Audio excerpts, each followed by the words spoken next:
আসসালামু আলাইকুম। ওয়ালাইকুম সালাম। অসংখ্য ধন্যবাদ ভাইজান আপনাকে যে আপনি কথা বলার সুযোগ করে দিলেন। তো আরেকটু যদি একটু যদি যেহেতু ভালো আছে। আচ্ছা। আহ, তো সর্বপ্রথমে জানতে চাচ্ছি ভাইজান আপনি কেমন আছেন? আলহামদুলিল্লাহ ভালো। আলহামদুলিল্লাহ ভালো আছেন। ভাইজান আপনার নামটা জানতে পারি?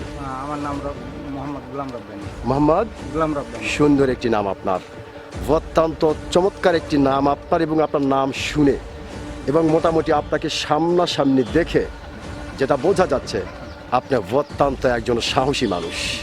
এটা কিন্তু আপনাকে দেখেই বোঝা যাচ্ছে। তো ভাইজান আপনি যেহেতু বাংলাদেশের একজন সচেতন নাগরিক এবং বাংলাদেশের অত্যন্ত একজন সাহসী মানুষ, সেই ক্ষেত্রে একটি বিষয় আপনার কাছ থেকে জানতে চাচ্ছি যে আমাদের বাংলাদেশের সাবেক প্রধানমন্ত্রী শেখ হাসিনা, তিনি এখন বাংলার মাটিতে নেই, তিনি এখন ভারতের মাটিতে রয়েছেন।